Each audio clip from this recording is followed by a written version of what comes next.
에베소서에서는 하나님에 대한 찬양으로 시작하고 있습니다. 우리의 삶도 하나님을 찬양하기 위한 삶이 되어야 합니다. 우리에게 베푸신 은혜와 선물들과 구원에 대하여 노래하고 찬송하고 영광 올려드리는 삶이 하나님께서 원하시며 우리들이 이 땅에서 행복하게 살아가는 삶이 되겠습니다. 예수 그리스도에 대한 찬양의 내용이 무엇입니까? 그분께서 우리에게 구속 곧 죄사함을 주셨다는 사실을 7절에서 말씀하고 있습니다. 구속이란 값을 지불하고 구출한다는 의미입니다. 이것이 그리스도의 사역과 관련해서 사용할 때에는 그리스도의 피값을 지불하고 우리를 죄악에서 사탄에서 또 사망과 지옥에서 구원한다는 의미입니다.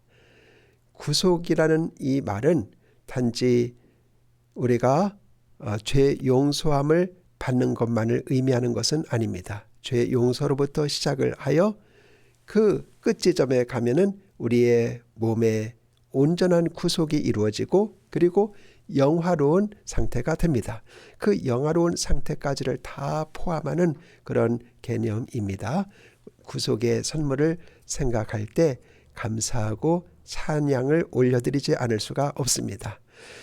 그 다음에 그리스도께서 하신 사역을 또 오늘 성경은 말씀하고 있습니다. 우리 다 같이 10절을 보겠습니다. 10절에 보시면 이렇게 말씀하고 있습니다. 하늘에 있는 것이나 땅에 있는 것이 다 그리스도 안에서 통일되게 하려 하심이라고 말씀하고 있습니다. 즉 우리 예수님께서 하신 사역은 바로 통일을 이루는 사역입니다. 우리 어릴 때 우리의 소원은 통일이라고 하면서 어린 아이부터 어른에 이르기까지 다 통일을 바라고 또 기도하고 노래를 하였습니다. 그만큼 통일은 우리의 삶에 매우 중요한 이슈였습니다. 우리 하나님께서는 바로 남북한의 통일만이 아니라 온 우주 만물의 통일을 말씀하고 계신데 그리스도의 사역으로 말미암아 통일이 이루어지게 되었다고 말씀하고 있는 것입니다. 그래서 예수님께서 이루신 사역은 우리에게는 구속하시는 일을 하셨고 그리고 온 우주 만물에게는 통일하게 하는 그런 사역을 하셨습니다. 하늘에 있는 것이나 땅에 있는 것이 다 통일되게 하신 것입니다. 얼마나 놀라운지 모릅니다. 죄인을 구속하기만 한 것이 아니라 만물을 통일시켰다고 하는 것입니다. 그의 십자가의 피로 만물을 통일을 하셨으니 얼마나 십자가의 능력이 대단합니까? 우리는 십자가의 능력에 감탄하며 그 이루신 그리스도의 사역에 경의를 표해야만 하겠습니다. 여기 보니까 하늘에 있는 것이나 땅에 있는 것을 그리스도 안에서 통일을 이루겠다고 말씀하셨는데 하늘에 있는 것이란 이미 하늘에 올라가 있는 성도들을 포함하여 선한 천사들을 가리킵니다. 땅에 있는 것이란 땅에 살면서 예수님을 믿는 성도들과 모든 피조물을 가리키는 표현이 되겠습니다. 이 땅에는 우리 사람만 사는 것이 아닙니다. 바로 하늘과 그 우주에 가득 찬 만물이 있습니다. 그 만물까지를 다 포함하는 개념이 바로 여기 땅이라고 하는 말이지요. 그래서 이 모든 것이 그리스도 안에서 통일되는 것입니다. 전 우주적인 범위로 확대되고 있는 것을 보게 됩니다. 그러니까 7절에서는 인간의 구원 차원에서 이해됐지만 10절에서는 온 우주가 그리스도 안에서 통일되고 연합이 됩니다. 그러면 왜 그리스도의 사역이 전 우주까지 확대되는 것일까요? 자, 창세기 3장에 보면 아담과 하와가 에덴 동산에서 타락했을 때 하나님께서는 아담과 하와를 벌하셨습니다. 또한 사탄을 벌하셨습니다. 그것만이 아닙니다. 아담과 하와가 타락을 함으로 말미암아 벌받은 중요한 존재가 있는데 그것은 바로 피조 세계입니다. 하나님이 분명히 말씀했습니다. 땅은 너로 말미암아 저주를 받고라고 말씀을 하셨습니다. 여기 바로 땅은 단지 인간이 발을 딛고 살아가는 땅만을 의미하는 것이 아니라 모든 피조 세계를 의미합니다. 아담과 하와 때문에 피조 세계가 애매하게 벌을 받고 저주를 받은 것입니다. 그래서 가시덤불과 엉겅퀴를 낼 것이라고 하였습니다. 아담의 타락은 그 후손에게만 고통을 가져온 것이 아니라 피조 세계에게도 고통을 가져왔습니다. 그래서 피조 세계가 고통하고 탄식하고 있다고 하였습니다. 그리고 피조 세계가 고통하고 탄식하는 것뿐만 아니라 이제는 하나님의 아들들이 나타나기를 고대한다고 하였습니다. 그러니까 피조 세계가 이제까지 함께 고통하며 탄식을 한 이유는 바로 아담이 범죄함으로 말미암아 피조 세계가 그런 고통과 아픔을 겪게 된 것입니다. 거기에는 원래는 완전한 조화와 통일과 아름다움이 있었습니다. 거기에 조금의 균열도 갈등도 고통도 괴로움도 없었습니다. 어떤 불일치나 부조화도 없었습니다. 완벽한 일치와 아름다움이 거기에 있었습니다. 그런데 아담이 타락해서 하나님이 벌하셨을 때 땅도 함께 저주를 받음으로 피조 세계에는 대단한 고통과 함께 갈등과 싸움과 부조화와 균열과 가시덤불과 엉겅퀴가 생긴 것입니다. 하나님의 저주를 받고 난 다음에 피조 세계의 통일이 산산조가 난 것입니다. 그래서 인간 세상을 바라보면 거기에는 싸움과 전쟁과 갈등이 끊이지 않습니다.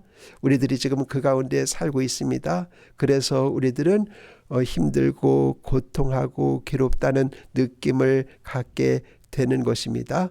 인간 세계만이 그런 것이 아닙니다. 자연 세계도 고통을 당하고 있습니다. 짐승들의 세계를 보세요. 얼마나 서로 물고 먹고 싸우는 그런 사나운 짐승들의 세계를 볼 수가 있잖아요. 이것을 통해서 타락 이전에는 어린 양이 사자와 함께 뛰놀 수가 있었는데 지금은 그렇지 못하게 됐습니다. 저때 아이가 독사의 굴에 손을 넣을 수가 있었는데 지금은 그러지 못하게 됐습니다. 그러므로 그리스도의 사역은 인간의 구속에만 그치는 것이 아니라 온 우주 만물에 확대되어야만 합니다. 하나님께서는 바로 그 일을 이루시기 위하여 이 땅에 강림하신 것입니다. 그러므로 피조물이 지금 고대하는 것은 무엇입니까? 하나님의 아들들이 나타나는 것이라고 했습니다. 여기 하나님의 아들들은 예수님이 재림하실 때 같이 이 땅에 나타날 것입니다. 즉 예수님의 재림을 가리키는 표현입니다. 예수님이 재림하는 것을 피조 세계는 학수고대하고 있습니다. 그때 비로소 해방을 얻을 것이기 때문입니다. 그래서 다시 옛 모습의 아름다움과 조화를 되찾을 것입니다. 여러분들이 그리스도의 십자가를 바라볼 때 경이로움을 느껴야 됩니다. 그리스도의 사역이 얼마나 놀라운지 모릅니다. 우리들에게 궁극적인 미래를 전개해 줄 것이기 때문에 그렇습니다. 그래서 여러분들이 구원을 기대할 뿐만 아니라 온 만물이 그리스도 안에서 통일되는 것을 기대하고 있습니까?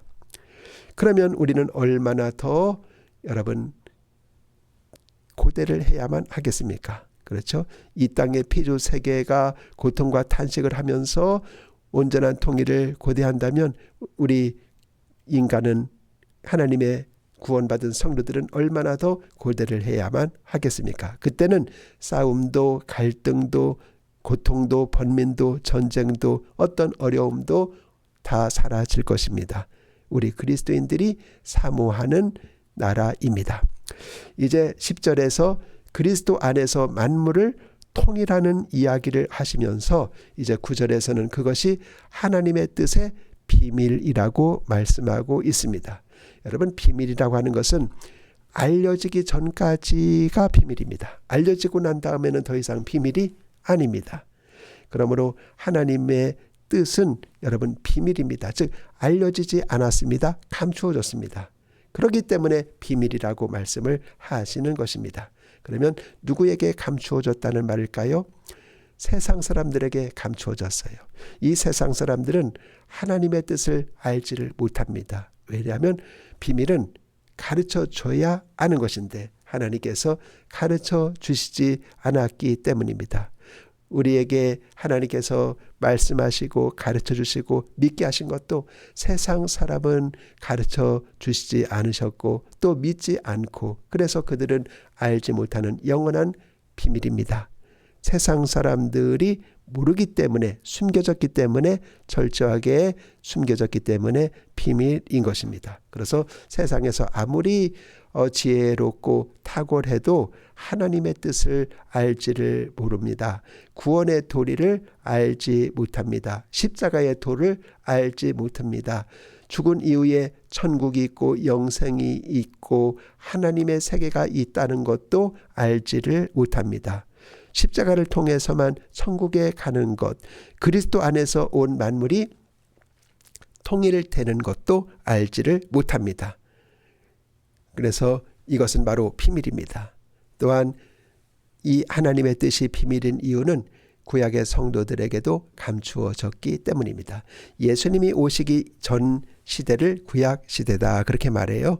구약 시대의 모든 사람에게 이 하나님의 뜻은 감추어졌습니다. 그래서 누구도 알지를 못했습니다. 심지어 성도들조차도 알지를 못했습니다. 그렇기 때문에 이것은 비밀인 것입니다. 그러니 신약시대에 살고 있는 여러분과 저는 얼마나 큰 은혜를 받은 사람들인지 모릅니다. 이렇게 우리가 풍성한 은혜의 때에 살고 은혜를 받으며 살고 앞으로도 받을 것이며 살 것을 생각하면서 하나님 앞에 경배와 찬양을 올려드립니다. 또 심지어 구약에 계시를 받은 선지자들조차도 몰랐습니다. 그래서 이것을 깊이 연구하고 깨닫기를 원했던 것을 보게 됩니다. 어쨌든 몰랐습니다. 그래서 비밀입니다. 또한 이것은 천사들도 몰랐기 때문에 비밀입니다. 천사들이 누굽니까? 하나님의 가장 가까이에서 하나님을 수종드는 일꾼들입니다. 그들도 하나님께서 그들에게 알려주지를 않으셨습니다. 그래서 그들은 몰랐습니다. 그렇기 때문에 하나님의 뜻은 바로 비밀이 되겠습니다. 자, 요약하면 이 하나님께서 예수님을 통해서 온 만물을 통일시킨다고 하는 것이 왜 비밀인가? 이렇게 철저하게 가려졌고 감춰졌고 드러나지 않았고 모르기 때문에 비밀인 것입니다. 자, 이 진리가 그러면 어떻게 우리 예수님을 믿는 신약시대의 성도들에게 주어졌을까 하는 것이 바로 8절에 나와 있습니다. 우리 다 같이 8절을 보겠습니다. 8절에 보면은 이는 그가 모든 지혜와 총명을 우리에게 넘치게 하사 그의 뜻의 비밀을 알려주셨다고 말씀하고 있습니다. 즉 하나님께서 모든 지혜와 총명을 우리에게 넘치게 주셨습니다. 언제요? 은혜를 주실 때. 우리가 구원받은 것은 전적인 하나님의 작품입니다. 우리가 한 거 아무것도 없어요. 모두가 다 하나님의 하신 일입니다. 그분이 은혜를 주셨고 우리로 하여금 믿게 하셨고 그래서 구원받게 하셨습니다. 우리로 하여금 은혜를 주실 때 하나님이 또 주신 것이 무엇이냐면은 바로 지혜와 총명입니다. 지혜라는 말은 여러분 신령한 세계를 아는 것이 바로 지혜입니다. 이 땅의 것도 알고 신령한 세계도 알고 또 인간과 자연과 하나님과 이 모든 것들을 두루두루 아는 것이 바로 지혜입니다. 하나만 알고 이쪽은 모르는 것은 결코 지혜는 아닙니다. 근데 하나님께서 우리에게 지혜를 주셨어요. 또 총명을 주셨습니다. 이 총명이라는 말은 하나님이 우리에게 알게 하신 것을 구체적으로 우리의 삶에 적용해서 어떻게 똑똑하게 살아낼 것인가에 관한 것을 능력을 총명이라고 합니다. 그래서 지혜만 있으면 안 되고 총명만 있어도 안 되고 이 두 가지가 함께 있어야 됩니다. 이것을 하나님이 우리에게 주셨는데 언제 주셨는가? 우리에게 은혜를 주실 때 지혜와 총명도 함께 주셨습니다. 결과 우리는 여러분 하나님의 뜻의 비밀을 알 수 있게 된 것입니다. 이 지혜와 총명은 여러분 성령을 통해서 주신 것입니다. 성령은 우리에게 가르치시는 영입니다. 하나님의 뜻을 가르치시고 예수님의 말씀을 가르치시고 우리가 어떻게 살아가야 할지도 가르치시는 영이 바로 성령님이십니다. 성령으로 우리는 이 지혜를 받았고 그리고 이 총명을 받았습니다. 그래서 하나님의 뜻의 비밀을 알게 된 것입니다. 얼마나 놀라우신 하나님의 은혜인지 모릅니다. 그래서 우리는 하나님께 늘 감사와 찬양과 영광을 올려드리는 것입니다. 이제 하나님께서 이렇게 우리에게 은혜를 베풀어 주셨는데 그러면 이제 구원받은 사람은 이제는 하나님의 뜻을 알게 되고 하나님의 계획도 알게 되는 놀라운 특권을 부여받은 것입니다. 그러니까 구원받았다고 하는 것이 얼마나 놀랍고 영광스러운 일인지 모릅니다. 오늘 하나님께서 만물을 통일하는 이 위대한 사역을 예수님께서 하셨다는 것을 우리에게 알려주고 있습니다. 어쨌든 통일되어야만 거기에 진정한 행복이 있는 거예요. 그렇죠? 우리가 나는 잘 산다 할지라도 여러분 옆집에 못 살으면은 그것도 행복한 거 아니에요. 불행해요. 언제 어떤 일이 일어날지도 몰라요. 그러니까 다 같이 함께 잘 살아야 돼요. 이게 바로 통일입니다. 그래서 우리 몸에도 통일이 이루어져야 되고 우리 가정에도 통일이 이루어져야 되고 우리 교회도 통일이 이루어져야 되고 그리고 우리 나라와 민족에도 통일이 이루어져야 되고 그리고 전 세계에도 통일이 이루어져야 합니다. 이 인간 세계만이 아니라 피조 세계까지도 이렇게 함께 통일이 이루어질 때 진정한 행복이 천국이 거기에 있다고 말할 수가 있겠습니다. 오늘 우리에게 이렇게 위대한 일을 이루신 그리스도를 우리 찬양합시다. 그리고 그분에게 영광을 올려드립니다. 그리고 그분의 사역을 우리가 널리 증거하여서 예수님 앞에 나와서 예수님을 믿고 구원받도록 하는 일에 다 쓰임받게 되실 수 있기를 바랍니다. 기도하십시다. 하나님 아버지, 그리스도를 통하여 우리를 구속해 주신 은혜를 감사하며 또한 만물이 하늘에 있는 것이나 땅에 있는 것이 다 통일되게 해주신 것을 감사합니다. 그리스도의 사역에 찬양을 보내며 경배하며 영광을 올려드립니다. 예수님의 사역을 만방에 증거하고 전파하는 우리가 되게 하옵소서. 예수님의 이름으로 기도합니다. 아멘.